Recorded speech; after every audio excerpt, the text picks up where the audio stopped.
Very good morning बच्चों। कक्षा 10 इतिहास चैप्टर 4 औद्योगिकरण का युग इंडस्ट्रियलाइजेशन इरा। इसमें हम आज ये पढ़ेंगे कि औद्योगिकरण से आप क्या समझते हैं, उद्योग किस प्रकार से दुनिया में और दुनिया के साथ साथ भारतवर्ष में विकसित हुए। ये औद्योगिकरण वर्तमान का परिदृश्य है बच्चों, किस प्रकार से ये फैक्ट्रियाँ आज विद्यमान हैं और इनका विकास किस प्रकार से हुआ। तो चलो आगे पढ़ते हैं। औद्योगिकरण का युग किसे कहते हैं? हस्त निर्मित वस्तुएं माने हाथ से बनी वस्तुएं कम और फैक्ट्री मशीन और तकनीकी का विकास होने के उपरांत जो समय है, जो युग है, वो औद्योगिकरण का युग कहलाता है। यानी ऐसा युग जिस युग में हाथ से बनी हुई वस्तुओं का निर्माण कम हुआ और जो वस्तुएं हैं वो फैक्ट्रियों, ये फैक्ट्रियाँ यहाँ पर दिखाई दे रही, इन फैक्ट्रियों में इन मशीनों के द्वारा या जो है उच्च तकनीकी के विकास के बाद का जो समय है उसे औद्योगिकरण का युग कहते हैं। देखो बच्चों, औद्योगिकरण के युग में एक विशेषता यह है, जो खेतीहर समाज है यानी खेतों में काम करने वाले समाज है, जो वस्तुएं खेतों में काम करके आम रूप से जो है तैयार की जाती थी, वे आज औद्योगिक समाज में बदल गए हैं। लोग आज उद्योग धंधों में काम कर रहे हैं। सन 1760 से 1840 तक के युग को औद्योगिकरण का युग कहा जाता है। उद्योगों का विकास यदि दुनिया में हुआ है तो 1760 से 1840 के बीच की एक लंबी प्रक्रिया है। इस युग में इस प्रकार से परिवर्तन आए जैसे कि खेल परिवर्तन नियम, जैसे आप देखते होंगे खेल के नियम में तुरंत परिवर्तन हो गया। क्रिकेट में आपने क्रिकेट की कहानी कक्षा 9 में पढ़ी। पहले बहुत लंबे समय तक क्रिकेट चलते थे, उसके बाद एक दिवसीय हुए 50 ओवर के, फिर IPL हो गए, तो बहुत जल्दी खेल के नियम बदले। उसी प्रकार से जो है औद्योगिकरण के युग में तेजी से बदलाव आया। कुछ शब्द हम पढ़ेंगे, ये आगे आपके काम आएंगे। प्राच्य क्या है? भूमध्य सागर के पूर्व में स्थित, हम भी पूर्वी क्षेत्र में हैं। जो देश आमतौर पर एक शब्द का प्रयोग में लिया जाता था, उसका नाम है प्राच्य, ये इस्तेमाल किया जाने वाला शब्द है। उसके बाद स्टेपलर, ऐसा व्यक्ति जो रेशों के हिसाब से उनको छांटता है, उसको स्टेपलर कहते हैं। ये आगे काम आएंगे औद्योगिकरण के युग में जो है पाठ में। फुलर एक ऐसा व्यक्ति जो चुन्नटों के सहारे कपड़ों को जो समेटने वाला है, यानी चुन्नटों के सहारे कपड़ों को समेटने वाले व्यक्ति को फुलर कहते हैं। कार्डिक वह प्रक्रिया जिसमें कपास आदि रेशों को कताई के लिए तैयार किया जाता है, वो कार्डिक। और उसके बाद कताई और बुनाई की जाती थी। इसमें आप स्पिनिंग जेनी भी एक मशीन का नाम आगे पढ़ेंगे। और एक शब्द आएगा आगे जबर एक व्यक्ति का को नियुक्त किया जाता है, उसको अलग अलग इलाकों में कहीं उसको सरदार कहा जाता था और कहीं मिस्त्री भी कहते थे। ये शब्द आप आगे प्रयोग में लाएंगे। अब आता है बच्चों औद्योगिक क्रांति तो आई, लेकिन उससे पहले क्या था? औद्योगिक क्रांति 18वीं शताब्दी के मध्य में प्रारंभ हुआ। 1700 से 1800 ईस्वी के बीच में प्रारंभ हुआ। 1760 से हम बता रहे थे, तो 1700 और 18वीं शताब्दी के बीच इसको कहा जाएगा। परंतु इससे पहले भी इंग्लैंड और यूरोप में अंतर्राष्ट्रीय बाजार के लिए बड़े पैमाने पर उद्योगों का उत्पादन होने लगा। अब ये उत्पादन कहाँ होता था? ये फैक्ट्रियों में नहीं होता था, ये लिखा हमने, ये बल्कि हाथों से वस्तुएं बनाई जाती थी और ये वस्तुएं घरों पे ही बनाई जाती थी। इस प्रकार से ये बगल पे जो है हाथ से बुनी हुई एक कपड़ा हाथ से बुना हुआ है, ये हाथ से कताई बुनाई और सब तैयार करके बुन करके तैयार कर रखे हैं। उद्योग तो थे लेकिन फैक्ट्रियों में नहीं होता था, अलग अलग घरों पर हाथों से बनाए जाते थे। यानी तब यह सब व्यापारी, ये सारे के सारे व्यापारियों के नियंत्रण में था। व्यापारी लोग गाँव में जाते थे, ये जो है घरों में महिलाएं पुरुष सब मिल कर के काम करते थे और व्यापारी लोग इसको सरकार के औपनिवेशिक शासक या बड़े बड़े व्यापारियों की तरफ से जो है आदमी रखे रहते थे और वो घरों से काम कराते थे। औद्योगिकरण के इस चरण को इतिहास में आदि औद्योगिकरण कहते हैं। ये परीक्षा में आ सकता है, आदि औद्योगिकरण किसे कहते हैं? जब सामान या वस्तुएं उद्योगों में, फैक्ट्रियों में नहीं बल्कि हाथों से जो है वस्तुओं को तैयार किया जाता था और व्यापारियों को बेचा जाता था। और आदि का मतलब होता है पहली या प्रारंभिक अवस्था।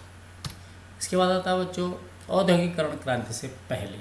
देखो 17वीं 18वीं में क्या हुआ? एक तो बच्चों आबादी बढ़ी, आबादी का मतलब जनसंख्या बढ़ी, भूमंडलीकरण हुआ। भूमंडलीकरण हमने पिछले पार्ट में पढ़ा था। विश्व के विभिन्न देश आपस में एक दूसरे से कनेक्ट हुए, जुड़े, आपस में लोगों का आना जाना हुआ, व्यापार के लिए, ज्ञान के लिए और तीर्थाटन के लिए, युद्ध इत्यादि की वजह से जो है। और उसके बाद जो है वस्तुओं की मांग बढ़ी। जब वस्तु भूमंडलीकरण हुआ, एक देश के लोग दूसरे देशों में गए और आबादी बढ़ी तो वस्तु। अब शहरी इलाकों के जो व्यापारी जनसंख्या के मांग के अनुसार उत्पादन को नहीं बढ़ा पा रहे थे। जो व्यापारी लोग थे, उत्पादन, देखो इस पहला उत्पादन इस तरह से होता था, सूप ऐसे काटा जाता था, मशीनें नहीं थी। तो जब जनसंख्या बढ़ गई तो उत्पादन नहीं बढ़ा, और फिर लोगों ने जो है, जो व्यापारी लोग थे उन्होंने इलाकों में, ग्रामीण इलाकों में जाना प्रारंभ कर दिया, और उन्होंने जो गाँव में लोग खेती का काम करते थे उन किसानों को रोज़गार दिया। अब सवाल आता है, किसानों को नया रोज़गार उन्होंने क्यों स्वीकार किया? क्योंकि गाँव में किसान बड़े गरीब थे, जमींदारों के साथ काम करते थे, खुले खेत खत्म हो रहे थे, कॉमन्स की बाड़ाबंदी की जा रही थी, यानी जो अपने बाड़ाबंदी कर रहे थे, निश्चित भूमि जमींदारों के पास और किसानों के पास रख रहे थे, और अनेक नियम सरकार लगा रही थी जिसमें कि खेतों की संख्या कम हो रही थी। छोटे किसानों की जब ज़मीन ख़त्म हो गई तो वे किसान बेरोज़गार हो रहे थे। इसलिए किसान जो थे आमदनी के नए स्रोत, नए रास्ते ढूंढ रहे थे, और वो रास्ता उस समय वो बन गया जो व्यापारी लोग थे गाँव में कपड़ों को बुनने के लिए लोगों के पास जा रहे थे। इसके बाद जो है अब आता है कारखानों का उदय। देखो, प्रारंभ में औद्योगिक परिवर्तन की जो रफ्तार थी वो थी, उद्योगों में परिवर्तन हुआ, कारखाने बने, मशीनों का प्रयोग होने बढ़ गया। देखो, इससे पहले मैंने आपको ये बताया, ये सारी बातें मैं आपको बता रहा था, ये काम सारे के सारे जो है औद्योगिक क्रांति से पहले सारे के सारा काम जो है घरों में होता था। और जब घरों में होता था तो लोगों ने जो है, जब घरों में ही बुनाई कताई का काम शुरू किया, और व्यापारी लोग जो है पहले पेशगी दे देते। पेशगी का मतलब क्या होता है, पहले ही ऋण दे देते और उनके साथ ये पैक्ट कर देते थे, ये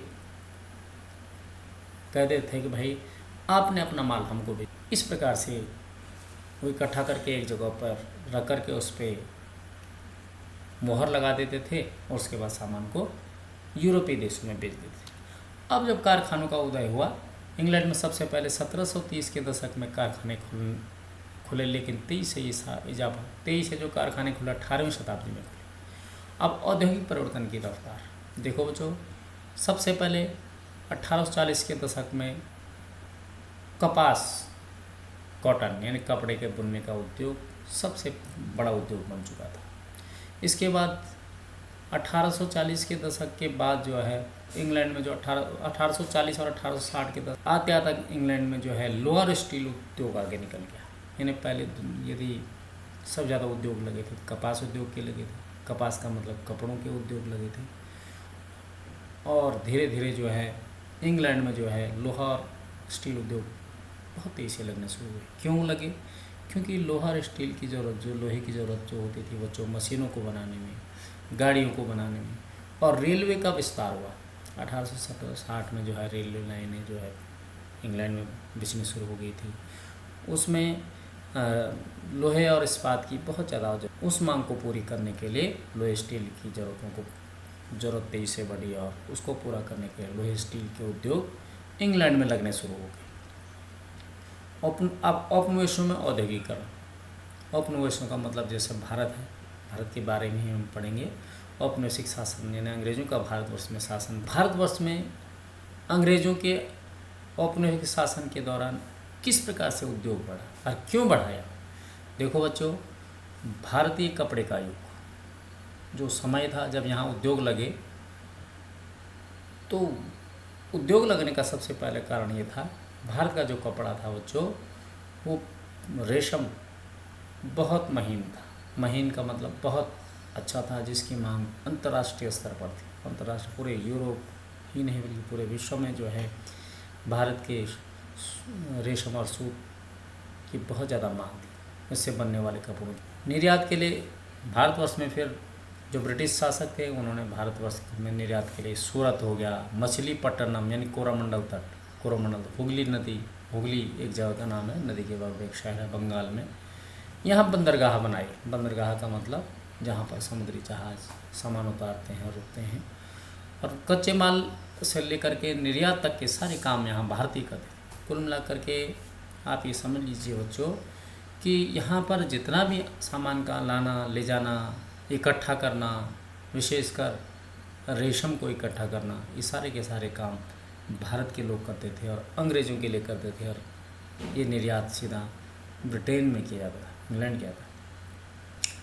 लेकिन धीरे धीरे यूरोपियन कंपनियां शक्तिशाली होती गई और भारतीय कपड़ा उद्योग उनके नियंत्रण में आ गया। पूरे भारतवर्ष का जो भी कपड़ा उद्योग था ब्रिटिश लोगों के नियंत्रण में आ गया। और आपको ये मालूम होना चाहिए कि पहले भारतवर्ष में जो है बुनाई जो होती थी, कताई बुनाई का काम गांव के लोग, भारत के ही लोग करते थे। अब परिस्थितियां बदल गई कि भारत का जो कपड़ा था कच्चा माल के रूप में इंग्लैंड जा रहा था और वहाँ पर सामान बन रहे थे, बुनाई हो रही थी, कताई हो रही थी, कपड़ा तैयार होकर के विश्व के विभिन्न देशों में भेजे जा रहे थे, जिससे यूरोपीय कंपनियां मुख्य रूप से ब्रिटेन को बहुत ज़्यादा फायदा हो रहा था।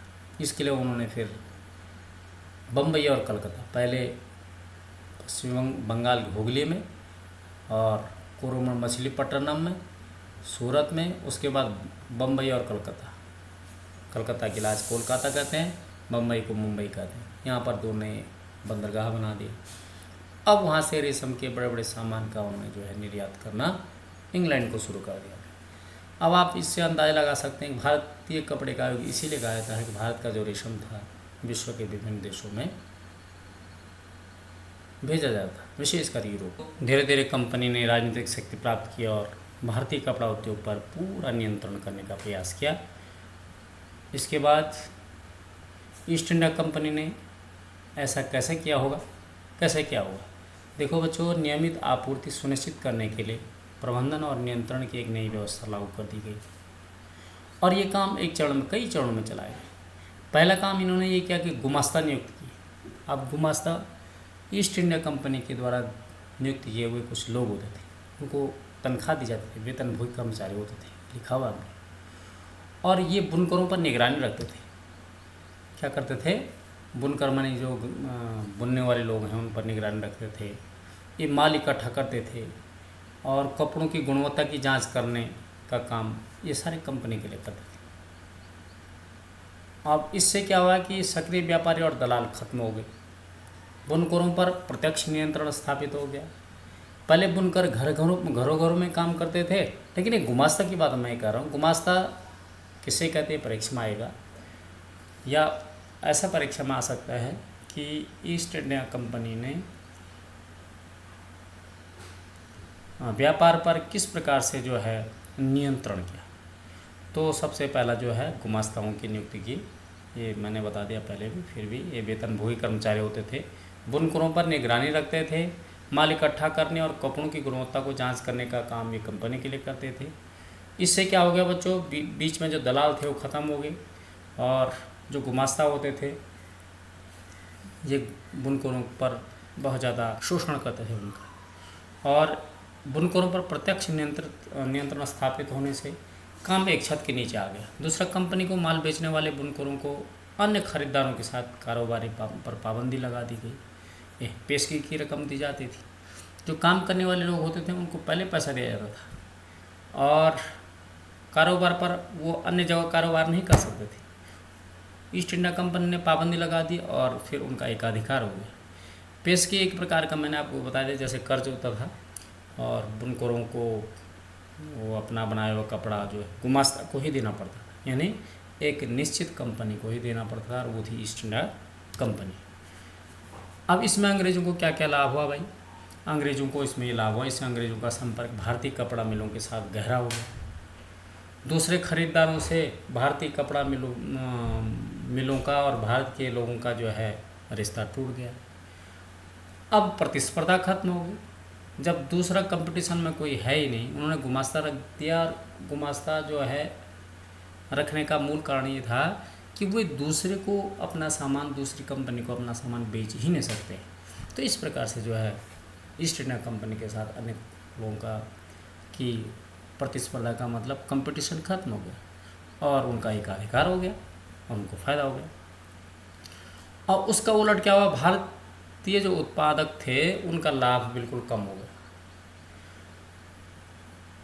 वे अब यह काम करना उन्होंने अब यह काम करना बंद कर दिया और फिर उन्होंने किसान के रूप में खेती करनी शुरू कर दी। वो इसलिए हुआ क्योंकि काम एक जगह पे हो गया, उत्पादन एक जगह पे हो गया। पहले घरों पे आप काम करते थे लोग और खेती के साथ साथ ही काम भी हो जाता था, लेकिन अब ये जो है संभव नहीं था। एक काम अब एक जगह पे आ गया था। ये देखो यहाँ पे चित्र के माध्यम से एक ही जगह पे सारा काम हो रहा है, एक छत के नीचे। अब कंपनी के ऑफिसर्स ने भारत भ्रमण पर पता लगाया कि भारत कपड़े की मांग कभी कम नहीं हुई। उन्होंने देखो, जो ईस्ट इंडिया कंपनी का एक ऑफिसर भारत आया, उसने भारत में अंदाज़ा लगाया कि उसने देखा और कहा है कि भारत के कपड़े की मांग दुनिया में कभी कम हो ही नहीं हो सकती, क्योंकि यह सबसे अच्छा माल है। मैंने कहा था ना, रेशम सबसे अच्छा है था यदि तो भारतवर्ष में। रेशम मार्ग के बारे में आपने पढ़ा होगा। परंतु 19वीं सदी की शुरुआत में भारत के कपड़ा निर्यात में गिरावट आने लगी। 1811-12 में सूती माल का निर्यात मान 33% था, वो 1850-51 में 3% रह गया। वो क्यों रह गया भाई? भारतवर्ष में मैनचेस्टर आ गया। मैनचेस्टर एक जगह का नाम है। मैनचेस्टर ब्रिटेन में मौजूद एक शहर था। लंदन शहर का नाम उस वक्त मैनचेस्टर होता था। वहाँ पर बड़ी बड़ी फैक्ट्रियाँ थी। फैक्ट्री में वस्तुओं का उत्पादन होता था और मशीनों में तैयार कपड़ा जो है भारतवर्ष आता था या विश्व में जाता था। देखो, यहाँ हाथ से बुनने वाले कपड़ा 10 को बुन सकते हैं, तो मशीनों में तब तक 100 कपड़े बुन जाते थे। उनकी गुणवत्ता अच्छी होती थी और उनकी कीमत भी अच्छी होती थी। उन कपड़ों में अब उन कपड़ों को भारत निर्यात किया जाने लगा और भारतीय कपड़े के निर्यात में गिरावट आने लगी। यहाँ के कपड़ों में जो है गिरावट इसलिए आई क्योंकि यहाँ का कपड़ा हाथ से बुना जाता था, उस पर लागत ज़्यादा लगती थी, खर्चा ज़्यादा आता था, इसलिए वो महंगा हो गया। और महंगा होने की वजह से भारत का जो निर्यात था वो कम हो गया, गिरावट आ गई उसमें। इसके बाद जो है बच्चों, उसको उत्पादन मैंने जैसे कि आप 1850-51 में जो है 3% रह गया। ये परीक्षा में आ सकता है। अब अच्छे किस्म की कपास न मिल पाना। देखो बच्चों, अमेरिका में गृह युद्ध शुरू हो गया, क्योंकि उस समय कपास अमेरिका से भी ब्रिटेन में मंगाई जाती थी। अमेरिका में भी अच्छी कपास होती, लेकिन अमेरिका में गृह युद्ध हो गया और अमेरिका की कपास की जो आमद थी ब्रिटेन में वो बंद हो गई, वहाँ से आना जाना बंद हो गया। तो ब्रिटेन ने भारत से कच्चा माल मंगाने शुरू कर दिया कपास का, और भारत के कच्चे कपास के निर्यात में इस वृद्धि से उसकी कीमत आसमान छू, बहुत ज़्यादा कीमतें बढ़ गई। तो भारत से कच्चे अब भारतीय बुनकरों को जो है, देखो बच्चों, भारतवर्ष में बुनकरों की हीन दशा का क्या कारण, बुनकरों की स्थिति खराब क्यों हुई? भारतीय बुनकरों की दशा इसलिए भी खराब हुई कि जब अमेरिका में गृह युद्ध हुआ, तो अमेरिका के गृह युद्ध से कपास की आमद ब्रिटेन में बंद हो गई। तो ब्रिटेन ने कच्चा माल यानी के रूप में कपास को भारत से मंगाना शुरू कर दिया, जिससे भारत के जो बुनकर थे उनके लिए भारत में ही कच्चा माल के रूप में जो रेशम था, कपास था, वो जो है बहुत महंगा हो गया। और जब महंगा हो गया तो वो खरीद नहीं पा रहे थे, इसलिए जो है क्या हो गया, भारतवर्ष के बुनकरों की स्थिति खराब होगी और वो मजबूरन क्या हो गए, ब्रिटेन के ईस्ट इंडिया कंपनी के साथ जो है काम करने के लिए मजबूर हो गए। तो अब इसके बाद हम ये वाला पढ़ेंगे। भारतवर्ष में फैक्ट्रियाँ आई। 1854 में मुंबई में पहली कपड़ा मिल लगी। 1855 में पहले जूट मिल बंगाल में लगी। 1874 में जो है मद्रास में पहली कताई बुनाई मिल लगी थी। तो ये कैसे, कौन लाए इनको, उनके लिए पूंजी यानी रुपया कहाँ से आया और मिल में काम करने वाले लोग कौन कौन थे, इसके बारे में बच्चों हम आगे के वीडियो में पढ़ेंगे। तब तक इस वीडियो को बड़े ध्यान से सुनो और मैं प्रश्न उत्तर भी इसके दूंगा। Thank you.